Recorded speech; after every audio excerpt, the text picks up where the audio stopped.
Guidance అన్ని మాట్లాడుకున్నాం, సీరియస్గా చేద్దాం అనుకున్నాం. కాబట్టి అట్లా ఒకరికి ఒక నెంబర్ తీసుకోవడం కానీ అమ్మాయిని రప్పించే బాధ్యత నేను తీసుకుంటాను. కాబట్టి వీళ్ళు కూడా ముందడిగేసి బాయ్స్ కూడా సహకరించారు. నేను కాల్ చేసిన సరే మనకి చిన్నప్పటి గొడవలు ఏదో ఒకటి అనుకున్నాం, పోతే పోయినే వచ్చి. కాబట్టి ఒక నెంబర్ నుంచి ఇంకో నెంబర్ తీసుకుని కాల్ చేసినాం. కొందరు ఫ్రెండ్స్ రెస్పాన్స్ అయ్యారు, కొంతమంది రాలేకపోయారు. అమ్మాయిలలో కూడా కొంతమంది వాళ్ళ పర్సనల్ ప్రాబ్లమ్స్ కానీ సమ్ ప్రాబ్లం రాలేదు. రాకపోతే నెక్స్ట్ టైం వాళ్ళు రాలేదని బాధపడద్దు, మనం వచ్చినామని ఎంజాయ్ చేయొద్దు. మనకున్నంతలా చేసుకున్న గెట్ టుగెదరు. ఈ గెట్ టుగెదర్కు సంబంధించిన ఈ పూర్వ విద్యార్థుల ఆత్మీయ సమ్మేళనం 2010-2011 ఎప్పటి నుంచో మన చిరకాల కోరిక.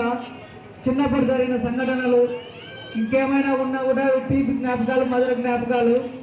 కాబట్టి మనం సిగ్గుపడకుండా స్టేజ్ మీద బాయ్స్ స్వచ్ఛందంగా మాట్లాడాలి. వాళ్ళు నవ్వుతారు, నా షర్టు బాగుంది, నాకు ఇది బాగాలేదు, అది బాగాలేదు, నేను హైట్ ఉన్నా అని కాకుండా స్వచ్ఛందంగా మాట్లాడాలి. ఇకపోతే ప్రోగ్రాంకి వస్తే చిన్నప్పుడు సార్ చెప్పిన పాఠాల వల్ల కొంతమంది సక్సెస్ అయ్యి ఒక